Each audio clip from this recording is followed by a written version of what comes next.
Cek. Ya, halo semuanya. Di video ini gue mau bahas soal sekaligus review materi terkait simpulan yang didukung.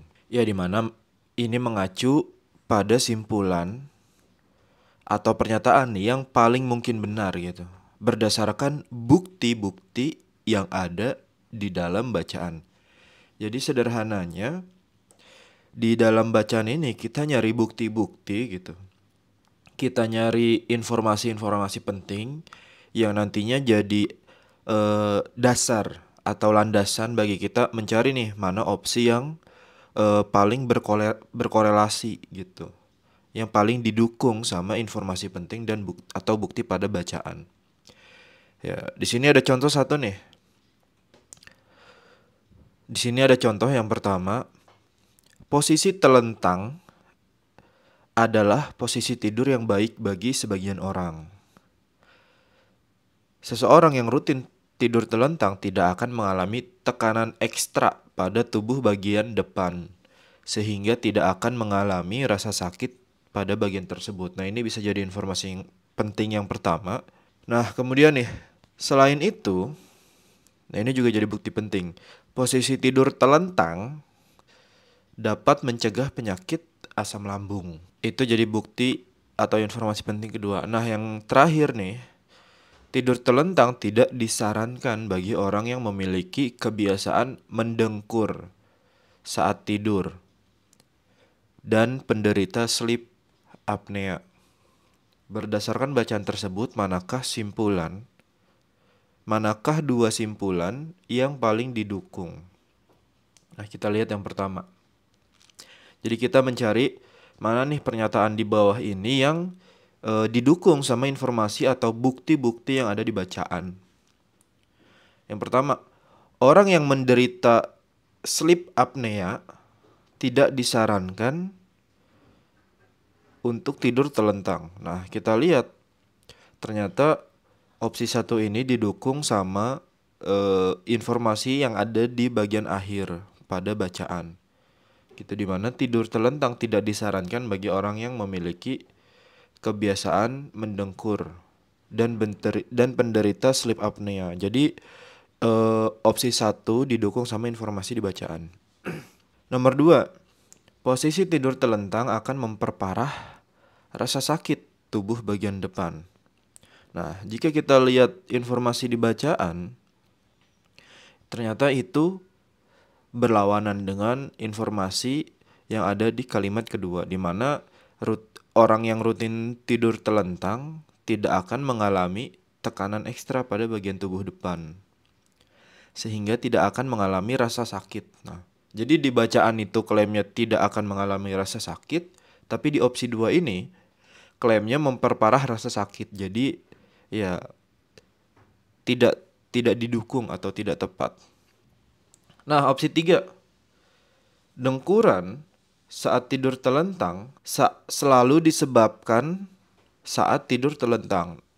Nah, apakah ini informasi yang didukung sama bacaan gitu? Apakah klaim bahwa dengkuran itu selalu disebabkan saat tidur telentang? Nah, itu sebenarnya informasi yang tidak didukung sama informasi di bacaan. Di bacaan itu hanya dijelaskan bahwa apa? Tidur telentang tuh nggak disarankan gitu. Tidak direkomendasikan lah bahasanya untuk orang-orang yang memang punya kebiasaan mendengkur. Jadi klaim bahwa ini selalu disebabkan itu kurang tepat. Nah, opsi 4. Agar terhindar dari asam lambung, seseorang disarankan untuk tidur telentang. Nah, kalimat agar terhindar itu ternyata punya klaim yang sesuai gitu dengan pernyataan bahwa posisi tidur telentang juga dapat mencegah penyakit asam lambung. Mencegah ini itu kan kegiatan yang terjadi sebelum kan gitu. Sebelum penyakit asam lambung itu ada gitu. Dimana itu ya punya klaim yang setara dengan terhindar. Jadi pernyataan 4 juga didukung sama informasi di bacaan. Nah, nomor 5. Setiap orang yang rutin tidur telentang akan terhindar dari banyak penyakit. Nah, opsi nomor 5 ini sebenarnya dia agak berlebihan, di mana klaim bahwa terhindar dari banyak penyakit itu tidak sepenuhnya didukung sama informasi di bacaan. Di mana di bacaan ya dia hanya menjelaskan bahwa lu kalau tidur telentang, bagian depan lu gitu nggak akan terasa sakit gitu. Terus juga lu kalau tidur telentang, nah ini baru nih mencegah atau menghindarkan kita dari penyakit asam lambung. Nah, itu baru betul gitu. Jadi cuma satu dijelasin di bacaan bahwa itu bisa menghindarkan kita dari penyakit gitu, asam lambung. Jadi klaim banyak penyakit itu ya dia berlebihan jatuhnya dan tidak didukung oleh bukti di bacaan. Oke, contoh 2. Lemak atau lipid bertindak sebagai penyimpan energi dan menjaga tubuh tetap hangat dengan menyediakan lapisan insulasi di bawah kulit. Nah, ini informasi penting pertama ya, bahwa lemak itu punya beberapa fungsi gitu. Sebagai penyimpan energi dan menjaga tubuh tetap hangat. Nah, lapisan lemak ini juga digunakan untuk melindungi organ tubuh dari organ tubuh seperti ginjal dari kerusakan. Jadi lemak ini fungsinya selain sebagai energi ataupun menjaga tubuh tetap hangat, dia bisa melindungi organ dari kerusakan, terutama dari benturan. Nah, keju, mentega, telur, dan alpukat makanan yang kaya lemak. Manakah dua simpulan yang paling didukung bacaan? Jadi ada paling nggak ada 3 informasi penting tuh. Dia punya fungsi sebagai penyimpan energi, menjaga tubuh tetap hangat, gitu. Kemudian informasi penting kedua, melindungi organ tubuh gitu, seperti ginjal dari kerusakan. Nah, yang ketiga dijelasin nih makanan yang kaya akan lemak tuh apa aja.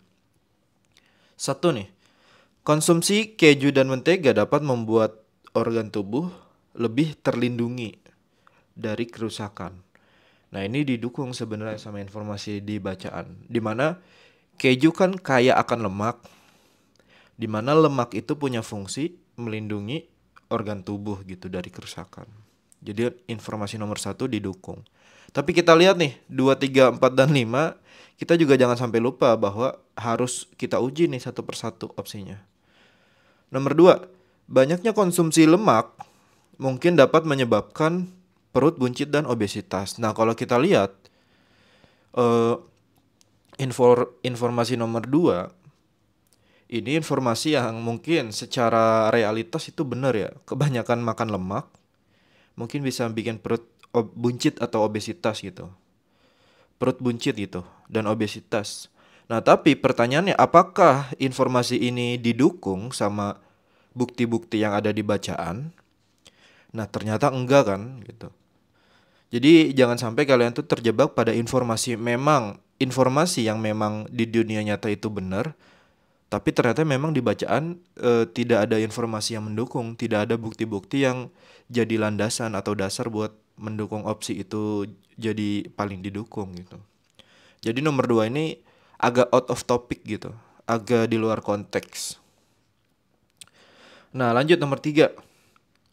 Seseorang akan memiliki cadangan energi jika mengonsumsi makanan mengandung lemak. Nah, ini benar gitu. Jadi dijelasin di bacaan pertama bahwa fungsi lemak sebagai penyimpan energi. Nomor 4. Alpukat yang dikonsumsi dengan telur dapat membuat kerusakan pada kulit. Nah, ada klaim kerusakan, jadi itu kurang tepat ya. Harusnya justru menjaga gitu dari kerusakan. Nomor 5. Suhu tubuh akan tetap relatif hangat walaupun jarang mengonsumsi lemak. Ya, ini informasi yang gak sesuai sama di bacaan, bahwa ya informasi walaupun jarang mengonsumsi lemak ini berlawanan dengan klaim pada pernyataan awal gitu, bahwa lemak itu berfungsi sebagai eh, penjaga tubuh gitu biar tetap hangat. Ya, yang paling didukung adalah 1 dan 3.